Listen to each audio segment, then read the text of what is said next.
I had asked a question, what percentage of the overall bandwidth or oxygen is going toward technical matters versus human matters when it comes to introducing AI? And the audience largely agreed it was 80 to 90% technology as opposed to only 10 or 20% people. Right. And I think then it's no wonder we're getting so much resistance and seeing projects that fail to realize their potential, because every business problem is a people problem and every business opportunity therefore is a people opportunity. And we're squandering that opportunity if we don't understand how people are wired and get them, the interventions that they need.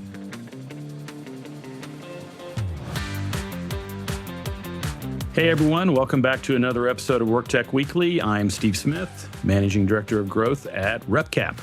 Most AI conversations right now are about speed. How fast can we deploy it? How quickly can we cut costs? How soon can we see returns? But inside most organizations, the people side of that equation is barely getting a fraction of attention.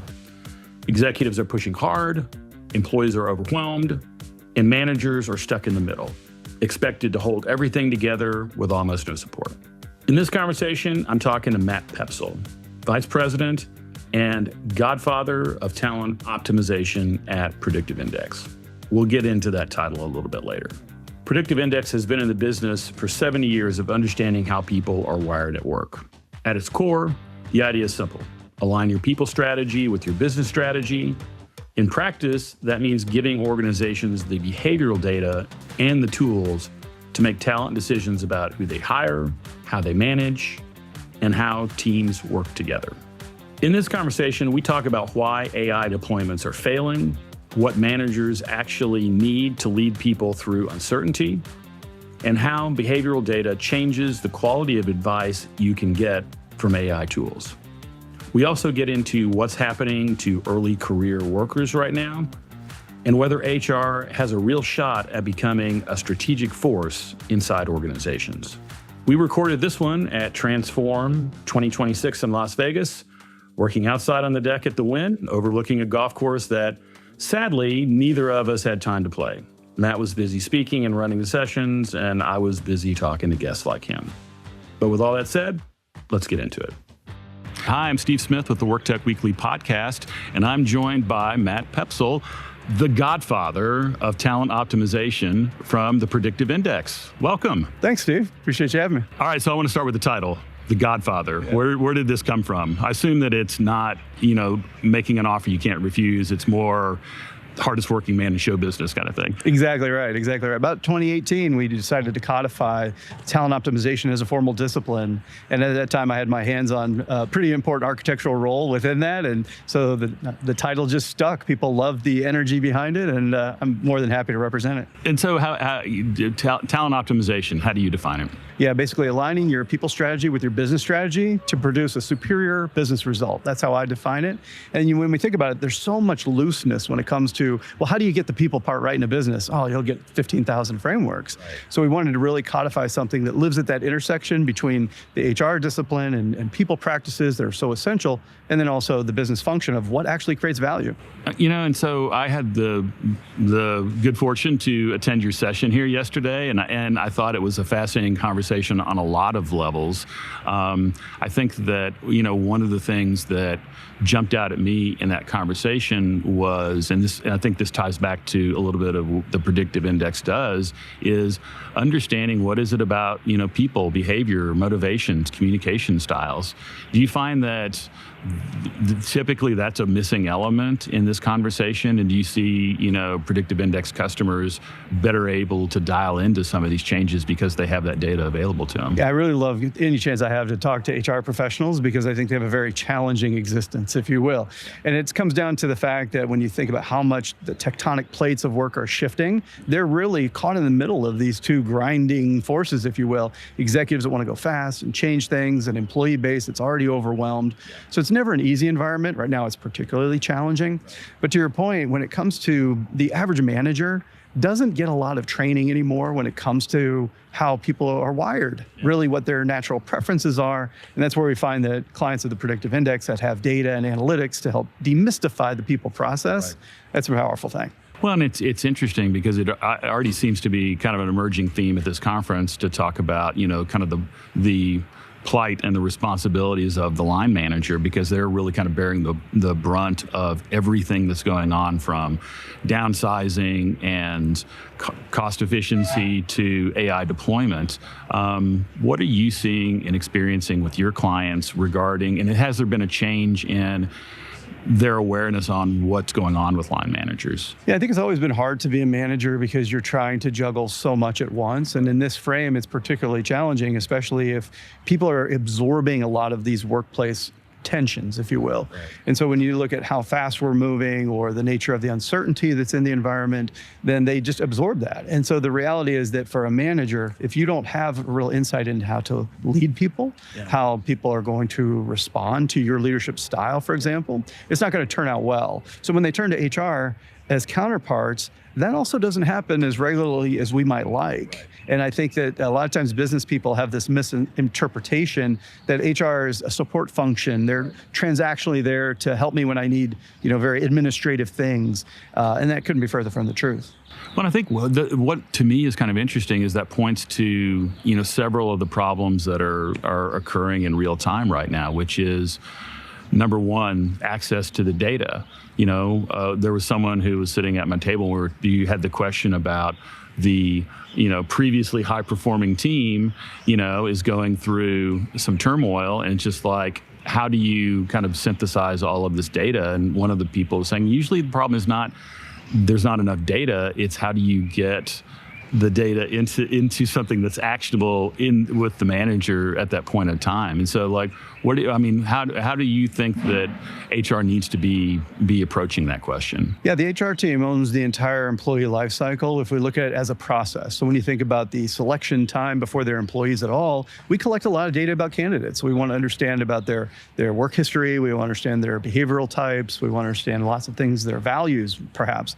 But then as soon as they get hired, it's almost like we discard all that stuff. And you're like, well, wait a second, this was very important information that doesn't need to go away. Right. But now we have new information about what are their relationships like with their colleagues, with their manager, on their teams, whatever it might be. And all that's a very rich understanding to paint the context in which that person's operating. So if we have a previously high performer who's not performing so well, maybe AI is chipping away at a part of their job that they really enjoyed, then we need to understand, well, what is it about this person's wiring that can help us understand why they might be having some challenges? That also holds the key to how we can get them back to high performing.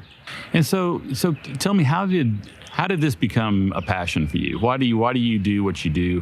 What's your origin story that got you to this point? Yeah, my first adult job effectively came courtesy of the U.S. Marine Corps. So 6 years in the service, and because of the nature of what that organization does, there was a lot of emphasis on leadership from day one. And so I really respected how much investment we got in terms of how to lead people in very challenging situations. So when I became a civilian, I transitioned out of the military. I thought, okay, I'm ready for more leadership training. And the civilian world basically said to me, yeah, I don't know what you're talking about. We don't really do that here the same way. Right. And I thought that was a real big disappointment. So I ended up with a lot of self-study. At my time, a lot of books on tape as I was coming on during my lengthy commute, trying to learn the ropes when it came to these things.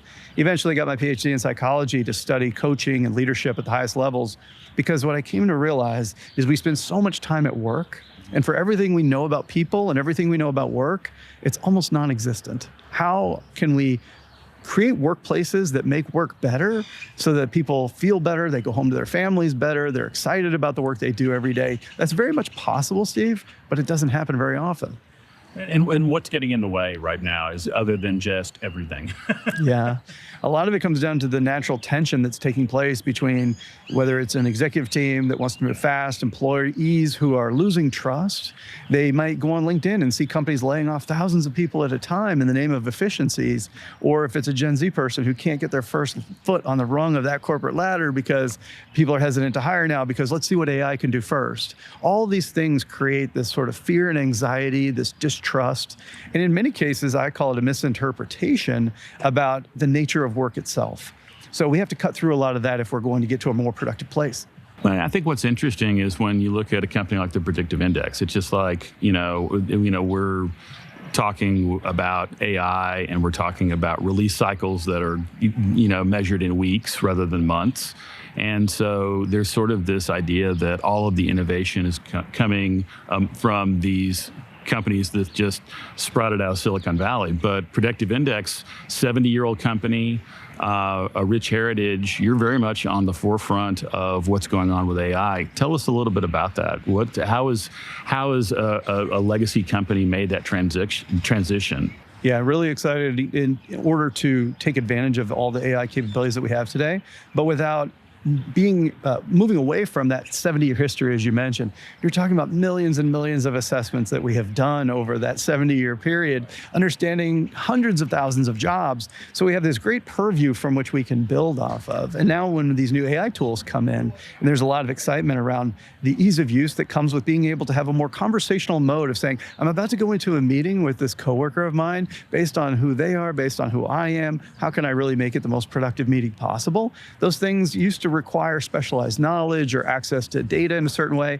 And now we're finding that our clients are able to open that up to managers, to the HR person themselves, who can start to operate a little bit more at scale. Yeah. And I think that the future is very bright, where we're investing heavily in trying to understand how to unlock the insights and the value to help really create better workplaces. Well, and when you're seeing it done right, you're seeing your customers that are approaching this, and you're like, they've really got this figured out, and they're really doing some things. What are they doing well? How are they getting that information in the hands of the manager or the person who needs it at the moment of need? Yeah, over the last 10 years, we invested heavily to try to create reports and other sorts of outputs, deliverables, formats that you could easily share with a manager who didn't need to have a PhD and golly knows what to be able to be a better manager. And so that made the consumability of the insight so much better. It's like, well, I can read this and I can understand about my employee. I can accelerate that onboarding process.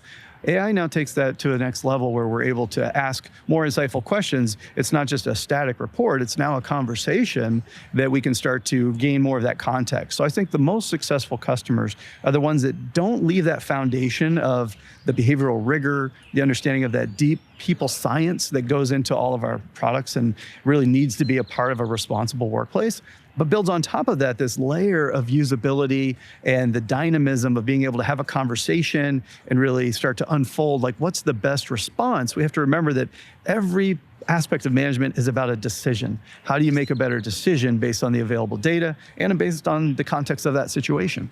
And I think that usability and accessibility of information is what everybody is, I think, equal parts excited by, but also frustrated on how to do it. It's just like, okay, if I'm having a conversation with one of my coworkers in Slack or in Teams, and obviously there's some disconnect, how do I get coaching in that moment to say, okay, you're talking to Michael, you need to keep in mind X, Y, and Z. It's just like, are you seeing companies that are cracking that nut and figuring that out and deploying it in ways that it's not where, I think you brought this up yesterday, AI is not a place you go, it's just embedded. It just gets embedded, yeah. And so we're actively working and developing and testing a lot of those different modalities to try to say, how do we take the best of what PI has always done and start to embed it into the flow of work? That's an important thing to do. So being able to, for example, we've had for some time AI that helps write better performance reviews in our platform. And that's an important thing because managers are notoriously averse to spending down and sitting at a blank sheet of paper and trying to write up performance review. Right. So that was an early example. And now we're starting to really look at the flow of work of saying, how do we take, it's almost as if you could have a coach in your corner at all times trying to say, like, based on everything that we know about the situation, here's some guidance for you about how to really make the best of this relationship, this opportunity, this communication, whatever it might be. Well, and you brought up this example in the session, when you were talking about when you were a young manager and bringing your, Marine Corps experience and your MBA experience and running into a situation where you were deploying the skills that you knew and you felt were universal, but it wasn't being heard the way you thought it was being heard. What is the opportunity you think maybe with not only a reminder about context matters, but also how to effectively use that in the moment? Yeah, there's a three-part methodology I always go back to. And it's called awareness, insight, action. I have to start by raising awareness. That could be self-awareness for a person like myself in that situation who didn't have the awareness that the things I was doing by instinct and even by training weren't suitable to the context I found myself in later. But also then the insight is, how's this showing up and affecting our relationships, our work product? If people are starting to retreat from me a little bit, then how's that working? And then the action is, what can I do differently based on what I now know? And so I wish I could tell you that was the last time I made a management mistake. It wasn't. But I came to learn through being exposed to a tool like the Predictive Index that I have a very specific set of personality drivers. We each have our own set. Mine tends to be to talk things out, to move very fast. I'm pretty facile when it comes to change. But there are people on my team who I need on my team who are more detail-oriented, more stable, more steady. And so it helped me to accelerate being able to navigate those situations. And now the question is, how do we do that in even more complex ways? Because AI can help us see into very subtle relationships around team dynamics. When we think about a very diverse team in terms of personality types, but also being handed a very diverse mission in terms of the requirements of a strategy, there's a lot of complexity in there that AI is helping us see into. Well, and I think that there's also a lot of complexity that AI is introducing because of speed, and some of it is organizations saying we need to deploy AI. Well, what's the use case? We don't know. We need AI. Are you seeing a lot of that in your conversations right now? 100%. And I think that it comes down to a very understandable thing, which is we don't want to fall behind, because the executives read HBR and they read all these things too. They understand what's happening out there and they're afraid of falling behind. So there's this natural push to say, how do we have to get good at AI really fast. Okay, great. But how do you do that if you haven't earned the trust, if you haven't established safety within your teams, if you don't know how they're wired, then you're going to run afoul of their own interests. And that's where I feel like understanding if we have a part of the team that really needs high detailed communication and we don't give that to them, we are shutting ourselves down prematurely. And I see a lot of that happen. In the room yesterday, you saw that when it comes to AI deployments, I had asked a question, what percentage of the overall bandwidth or oxygen is going toward technical matters versus human matters when it comes to introducing AI? And the audience largely agreed it was 80 to 90% technology as opposed to only 10 or 20% people. Right. And I think then it's no wonder we're getting so much resistance and seeing projects that fail to realize their potential, because every business problem is a people problem and every business opportunity therefore is a people opportunity. And we're squandering that opportunity if we don't understand how people are wired and get them the interventions that they need. So when you come to a conference like this, I mean, I know this is not your first time at Transform. What do you like about coming to this event? This event is a very strong community. People really enjoy seeing one another. There's a lot of collaborative exchange. If you come to a session like mine that's facilitated, there's a lot of opportunity at your table to meet people you've never met before and understand that somebody might have a different point of view on a topic that you're wrestling with, or maybe they're a little further along on their HR journey than you are. So I think that's part of the appeal for sure. Additionally, I think there's certainly this balance between the solution providers and then the solution consumers, but the relationship seems to be pretty well understood. And I think there's the chance and there's some curiosity on the part of the Transform audience in particular to learn about what's available to me, what should I be considering? And then if they're gonna see a lot of things that's not really a fit for me right now, understandable, move on. Well, and I think what's interesting that I've seen kind of come up in sessions is just sort of the vulnerability of people to say, I don't know what's going on and I'm expected to know. And I think that seems to be a sense of, okay, I can say that here and it's okay, because to me, I don't know if what you're seeing the same thing in your work. It's just, people are overwhelmed and they don't know, they don't want to say that they don't know something, especially when it pertains to AI. Yeah, and I think that it's always been true that it's one of these things. But I would say the stakes have never been higher, because before, not being able to articulate HR's value in business terms was unfortunate. It was a little bit of a missed opportunity. Today, I say it's career limiting. And the reason is because AI is taking over so much of all jobs, right, HR jobs included. And so a lot of the aspect that we have as an opportunity is to really show the value of the HR field, but we have to do that in business terms. Right. And so we're going to find that, of course, there's going to be pressure on executives to say, where can I cut costs? Some of that's going to be look at automating important parts of the HR field. We have to understand that that's neither good nor bad. That's just the natural evolution of business. But the opportunity to now be more strategic and more consultative and to really be more of a translator of people terms into business reality, that opportunity is very much there for HR, and we're excited to be a part of it. And so not only are you, working at Predictive Index, but you're also an educator. You're teaching future HR professionals in Boston. What are the conversations that you're coming up, the themes that you're seeing in your classes and in your coursework? Yeah, right now I'm teaching a course on the future of work, which is very timely. And as you can imagine, there's a strong demand by students to take that course because they see everything is changing so rapidly. So it's within the HR function. So taking a look at the traditional employee life cycle and asking these questions of, is this still relevant? Is this really how the employee experience unfolds? But then looking at major trends, everything from talent shortages in specific regions and industries, all the way through that human-machine interface, on into the flexible workforce and the fact that a lot of workers are dropping out of the traditional workforce and looking at gig work, for example, what we call the liquid labor market. So all these things are sort of combining, and I think what my students walk away with is this understanding that, first of all, there's a lot happening all at once. The second is there are new opportunities that just weren't there for us before. However, the role of HR to make sure that we have a responsible and appropriate people practice, one that treats individuals with respect, that meets their needs, but still drives that outsized business result like we talked about, that part is non-negotiable. So I think that by understanding what's happening to people dimensions of business, I think that we're giving them a leg up to be able to understand, like, how can I be a part of this to the good and not succumb to sort of what's likely going to happen? Well, I think another thing is when you think about, young people moving from university or military, whatever stage into the workforce for the first time. It seems like I'm having a lot of conversations when I'm sitting down with people in our industry. There's a lot of, I think, legitimate concern about, with everything going on with AI, is this age group going to have a chance to get that first step on the first rung of the ladder? Do you share those concerns right now? 100%. And I think the reality is that it's a challenging time because there's so much unknown. And I think right now we're in this, I don't want to say a hype cycle, but we're in the early days of AI. We don't know its limitations. And when it's evolving so quickly and its capabilities are more and more, if you're a CEO and you're thinking, do I really need to hire 100 of this specific role if AI can do it? Can we redeploy those resources and investments elsewhere? So I think that part's natural.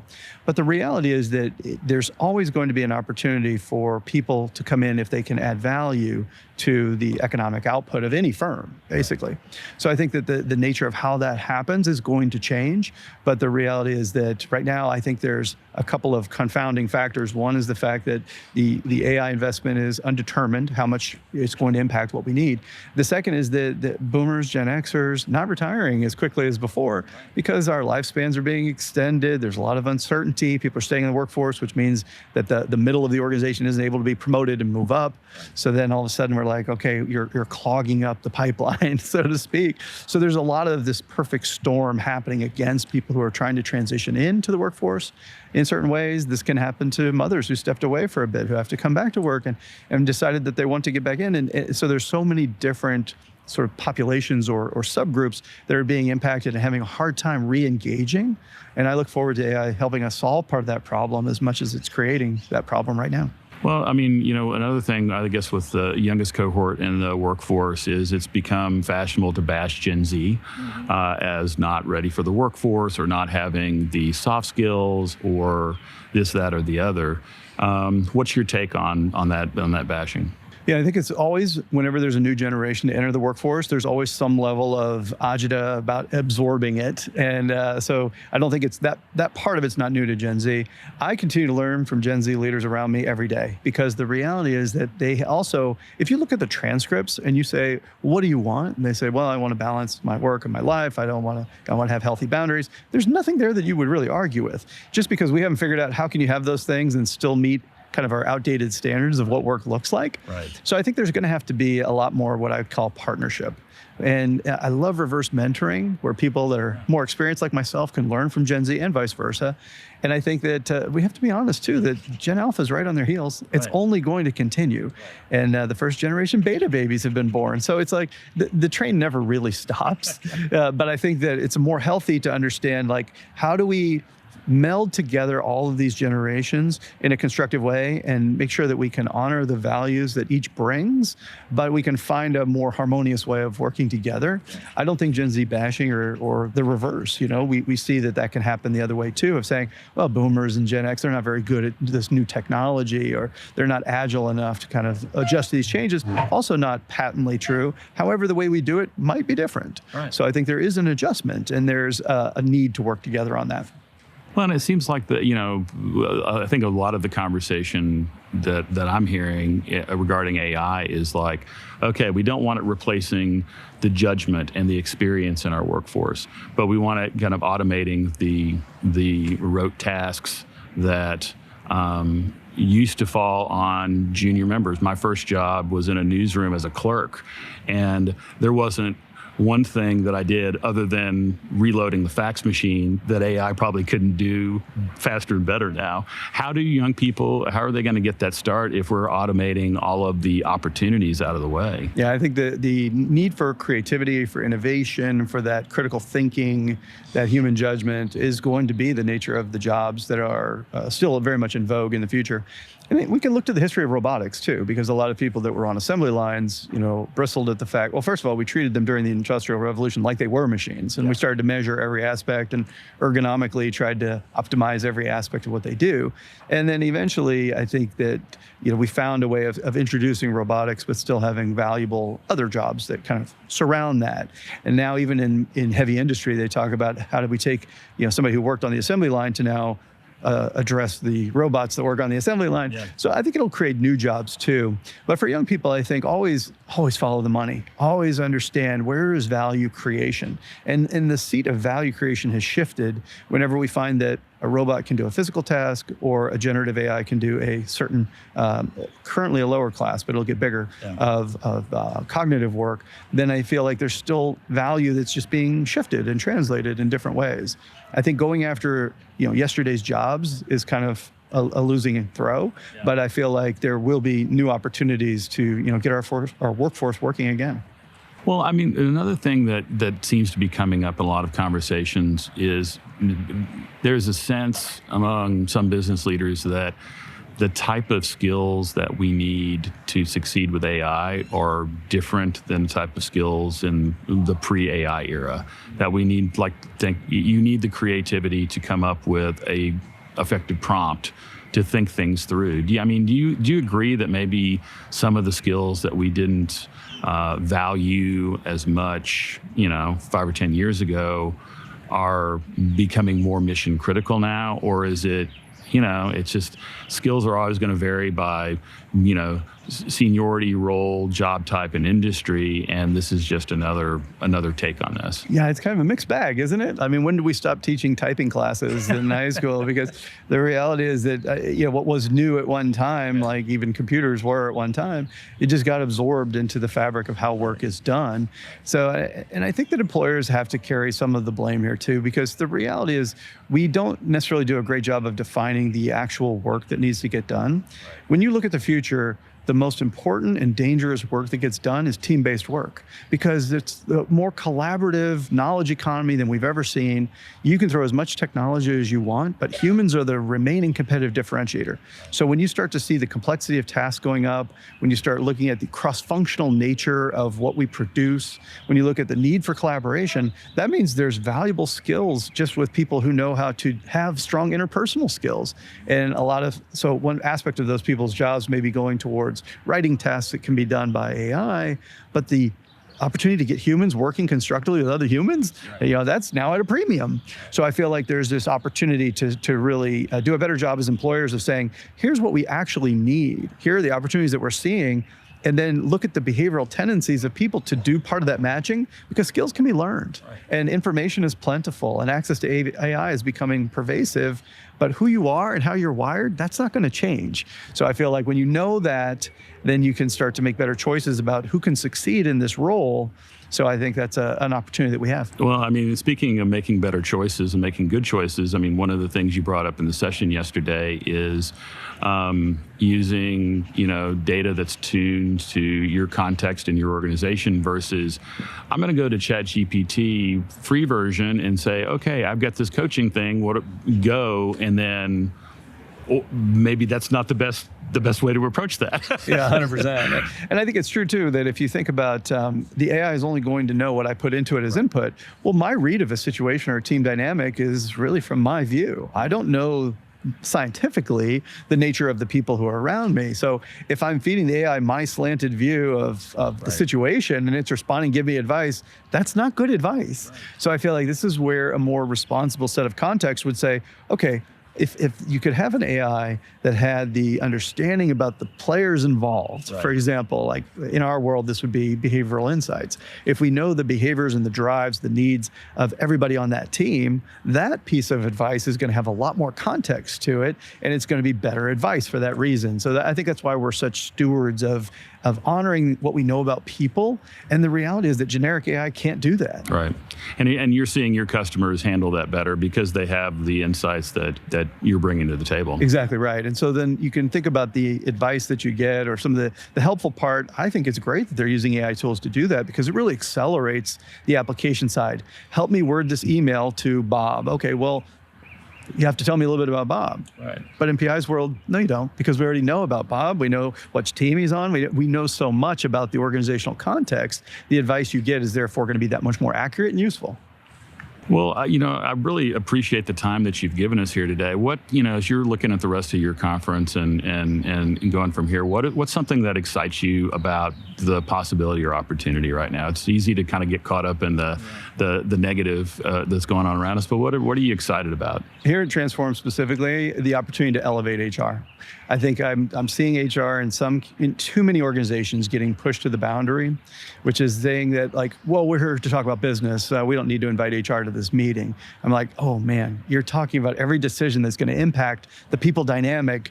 HR definitely needs to be in this meeting, but I think it's going to require a different approach and a different conversation coming from HR, bringing a different set of data, being more of a translator about how people dynamics are showing up in the work. So I think there's a lot of work to be done, and this is why I'm I have the tough love when it comes to HR professionals, because I am excited about the opportunity, but it's going to take something very different than what historically the field has brought to the table.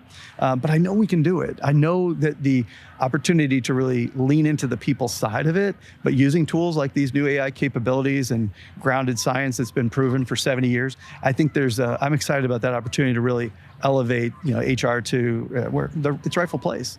That's great. Well, I'm glad that the theme here is humans plus AI, and I'm glad that not letting the AI take over the entire conversation, and let's not lose sight of the humans. And I'm glad that there's someone out there with your depth of experience that's taken that on. So thank you, Steve. Matt, thanks so much for joining us. Hope you have a great rest of the conference. Thank you. There's a stat from Matt's session at Transform that's really interesting.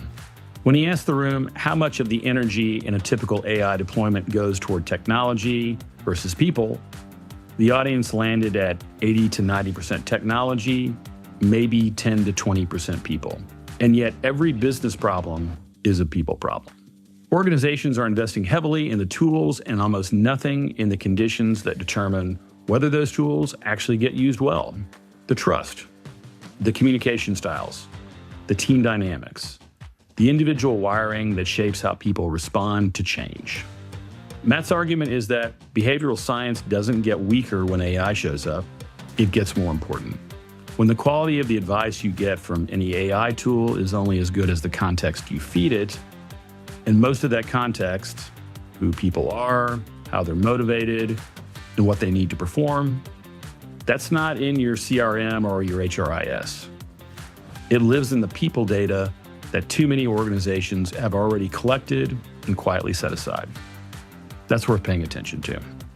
If you enjoyed this episode, make sure to subscribe to WorkTech Weekly on Apple Podcasts, Spotify, or YouTube Music, and we'll see you next time.